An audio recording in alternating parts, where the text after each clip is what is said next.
was shot down by a white neighborhood watchman who claimed self-defense. Christina Grimmie, rising to fame on The Voice, was signing autographs when she was shot. It's the story that's ignited fierce passions across the nation as allegations of racism and miscarriage of justice tear apart a small Florida town. Deadly California shooting rampant. Terrified witnesses describing the horror of hearing the gunshots, seeing people injured during the chaos. We are the only advanced country on earth that sees this kind of mass violence erupt with this kind of frequency. By day's end, 9 more would be shot. There are 27 victims, 20 children, 7 adults.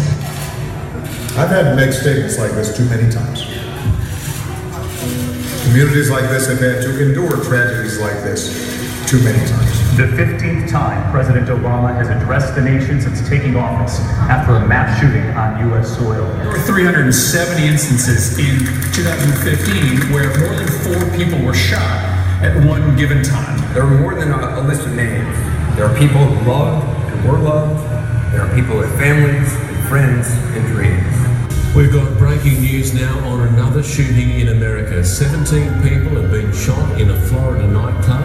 A night of celebration, forgotten in an instant. Breaking news, a fresh act of madness in America. At least 2 snipers opening fire in downtown Dallas during a rally.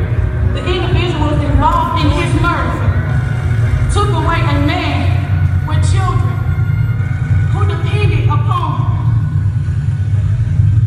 their daddy on a daily basis. No act of hate or terror will ever change who we are or the values that make us Americans.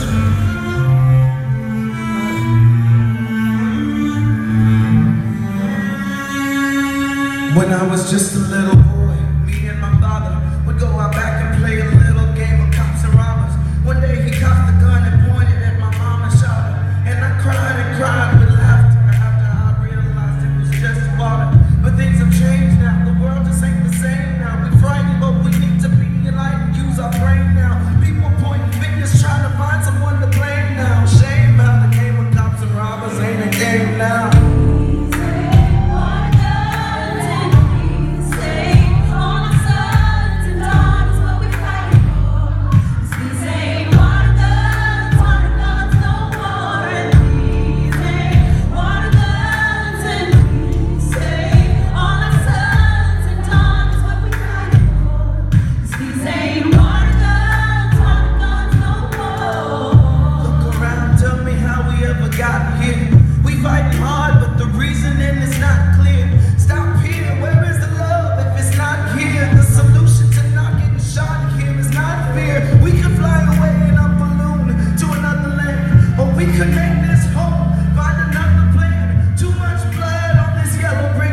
History repeats until we can finally hold our brother's hand.